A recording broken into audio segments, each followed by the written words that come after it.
नहीं आएंगे। और मैं उनको वाज़े तौर पे कहना चाहूंगा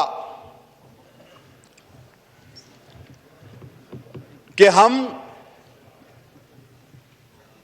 कोई भी ब्लैकमेलिंग नहीं कर रहे, और आप कसम उठवा लें, कोई वादा ले लें कि ये हरगिज ब्लैकमेलिंग नहीं है। ये तो सीधा और साफ मैदान में रखी हुई बात है कि 1 और 10 का रेशो है।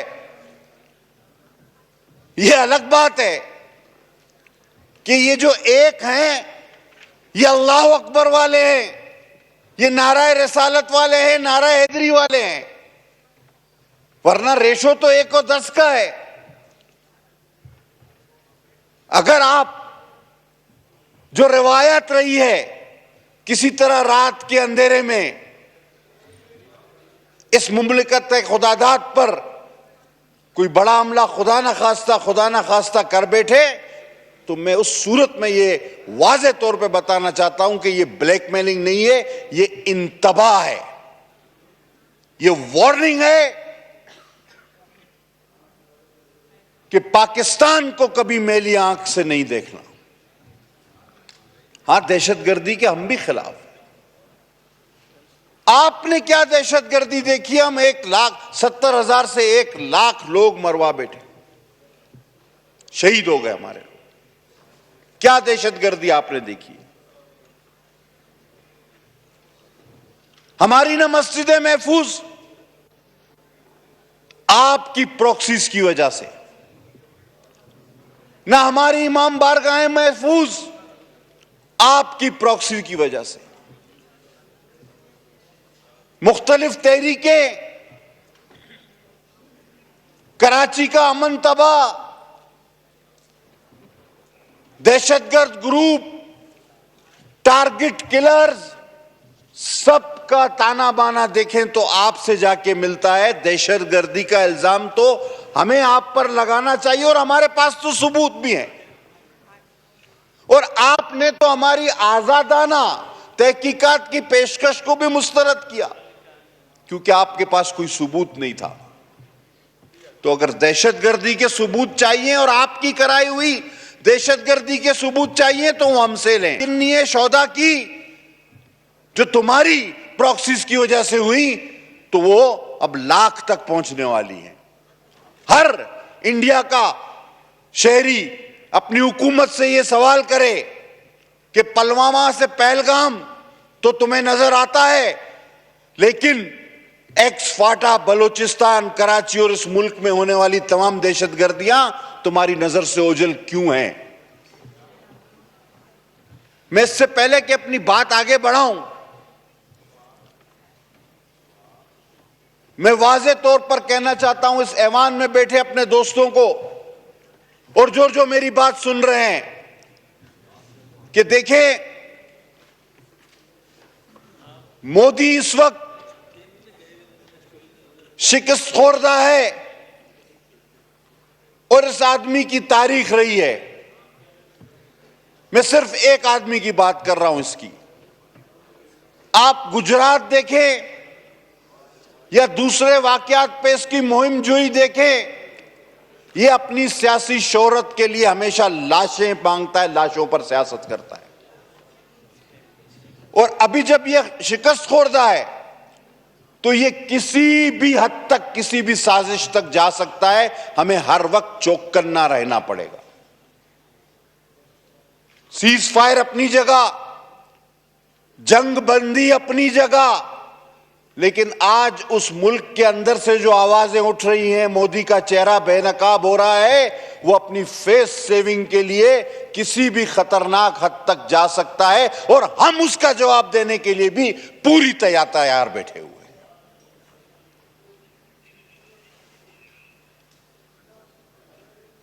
पाक फौज जिंदाबाद।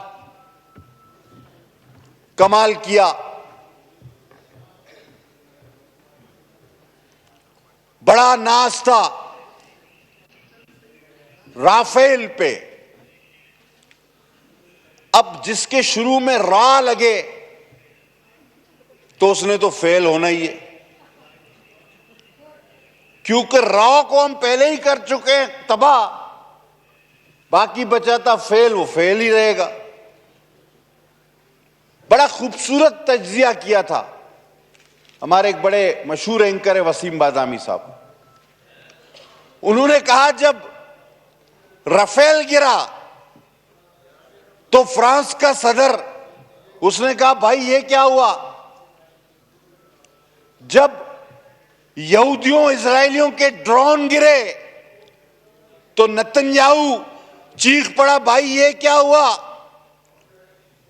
और S-400 जब तबाह हुआ तो पुतिन साहब ने बोला भाई ये क्या हुआ। तो वहां से डोनाल्ड ट्रंप फौरन भागे, बोले अभी अगला मेरा नंबर है, कोई चीज मेरी ना गिरा दे, ये पकड़ो इनको। तो वो बीच में कूद पड़े। उन्होंने कहा भाई झगड़ा वगड़ा मत करो। मोदी साहब आपने इतनी कत्लो गारत करी, हमारे पास करवाई, इतनी दहशतगर्दी आपने हमारे पास करवाई कि हमारी लोगों की नफ्सियात ही बदल के रख दी। अब जहां हमारे पास एक आधा कोई आपका ड्रोन गिरता था, वहां छोले की दुकान वाला आ जाता था, चाय वाला, ठेले वाला, बंद कबाब वाला, वहां मार्केट लग जाती। और बहुत सारे लोगों ने तो यह भी गिला किया यार छोटा मोटा ड्रोन हमारे इलाके में नहीं गिरा रहे हो आप लोग, यानी ये गिला पाकिस्तानी कर रहे। ओ मोदी साहब आप हमसे लड़ने की बात करते हो, हमको तो उस वक्त तक चैन नहीं आता शादी में जब तक फायरिंग कर करके हम दूल्हे को गिरफ्तार ना करवाएं, या किसी पड़ोसी को गोली ना मार दे, या किसी बाराती को गोली ना लगे। हमको तो ऐसा बना दिया आपने, हम तो अपनी शादियों में भी ये करते फिरते। आपने हमारी नफ्सियात के साथ गुज़िश्ता 30 साल से 40-50 साल से जो प्रॉक्सीज की हैं, आपने हमें खुद नाकाबिल तस्खीर बना दिया। अल्लाह ने बनाया, उसके बाद तुम्हारा भी इसमें बड़ा हिस्सा है। और ये खिलौने, चाहे S-400 हो, राफेल हो, सर ये पुर्जे चलाने के लिए दिल गुर्दा जिगरा चाहिए। ये कोई छोटा मोटा तैयारा नहीं था, ये सिस्टम अरबों डॉलर के कोई छोटे मोटे चीजें नहीं थी। लेकिन चलाने के लिए भी तो दिल गुर्दे वाला कोई बहादुर शख्स चाहिए ना। अब बंदूक भी हर आदमी नहीं चला पाता। और हमारे तो कल एक पायलट ने कहा, और जिसको पूरी दुनिया ने वायरल किया है, कि राफेल तो बहुत अच्छा तैयारा था लेकिन इसको ठीक तरीके से चलाना भी चाहिए था। और अब दुनिया सोचे कि अपनी कोई भी टेक्नोलॉजी भारत को देने से पहले ये सोचे कि भाई ये टेक्नोलॉजी के साथ साथ तुम्हारी भी बेइज्जती करवाएंगे हम। सर उस मीडिया पर कितनी मुझे हंसी आई जिसने 4 बार पूरे कराची को तबाह किया। भला कराची तबाह हो चुका है और हम कराची में ही थे।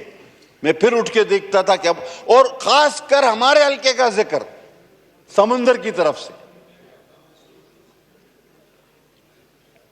फिर हम परेशान, हम घूम रहे हैं केमाड़ी पर, अपने बंदरगाहों पर, कि वहां तो सर मेला लगा हुआ है, लोग सेल्फियां खिंचवा रहे हैं, लोग पिकनिक पे आ गए हैं। ये कह रहे हैं तबाह हो गया है। मैंने इतना कॉमेडी से भरपूर और अंधा मीडिया दुनिया का नहीं देखा। ये कॉमेडियंस थे। और कल मैं एक वीडियो देख रहा था, उसमें कहा कि एक उनके एंकर की चीख के कि जी हमारी फौज घुस गई, तबाह कर दी, उसके गर्दन की रग फट गई। अंदाजा करो, ये हाल है इन पागलों का। और यहां पर क्या था? कुछ भी नहीं। तो ये खिलौने सर, हर शख्स का काम नहीं चलाना। मैं सलूट पेश करता हूं कि हमने सब्र किया, हमने एक दिन सब्र किया। इन्होंने हस्बे रिवायत रात के अंधेरे में हमला किया। हमने दूसरे दिन सब्र किया और अल्हम्दुलिल्लाह फिर तीसरे दिन सुन्नत नबवी के तहत हुजूर सल्लल्लाहु अलैहि वसल्लम ने फरमाया था कि दुश्मन पर भी रात के अंधेरे में वार न करो। हमने फजर की नमाज पढ़कर अल्लाह अकबर के नारे के साथ हतफ दागे हैं उन पर, और ऐसे दागे कि फिर उनकी नींदें आराम हो गई। और वो चीखें अभी तक बंद नहीं हो रही। हतफ चलाने वाले भी बहादुर थे, और यही हतफ खुदा ना खास्ता तुमको दो तो ये राफेल वाला हाल हो जाएगा। बोलना मैं ये चाह रहा हूं कि तलवारें बहुत हैं, लेकिन जुल्फकार जैसी कोई नहीं। तलवार बाज बहुत हैं, लेकिन अली जैसा कोई नहीं। ला फता इल्ला अली ला सैफुल्लाह या जुल्फकार। तो हर हथियार के पीछे एक शख्सियत होती है। लिहाजा इस ऐवान अपने हलके की नुमाइंदगी करते हुए